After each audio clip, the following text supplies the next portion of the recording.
January has come to an end. Month number 1 of 12 and reading 100 books is over.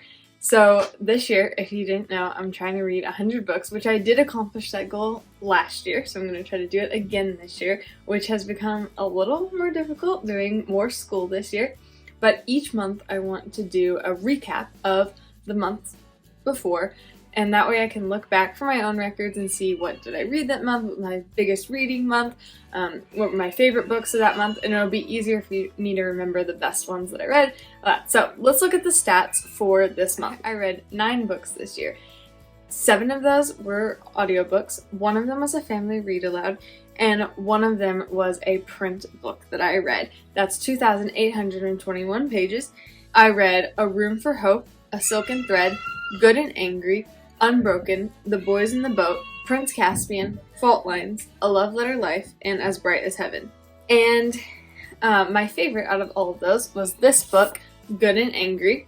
So this is a fabulous book for any Christian really, but especially for a counselor. This is really good for counseling. It has questions at the back of each book, and he really encourages you to think for yourself, and if you disagree with anything, to think through that and see why, examine your heart in this. It's really good.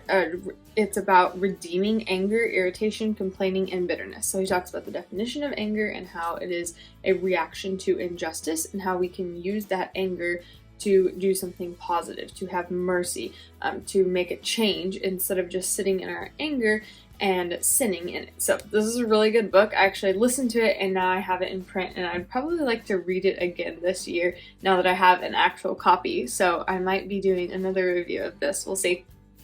And then my least favorite book of this month was Room for Hope. It was just a short Christian fiction by Kim Vogel Sawyer, and there wasn't necessarily anything wrong with it. I just felt like it was kind of a waste of my time, and I probably won't be reading any more books like that.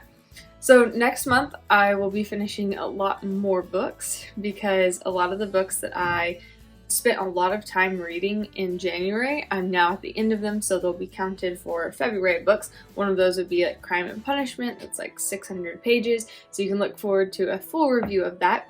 If you don't follow me on Goodreads, I will leave the link in the description below, and I will be posting real-time reviews and updates each day of what books I'm reading, so you can go check it out there. And also on Instagram, I have started posting in my stories books that I won't necessarily do a video on because I didn't like them that much, or they were just books.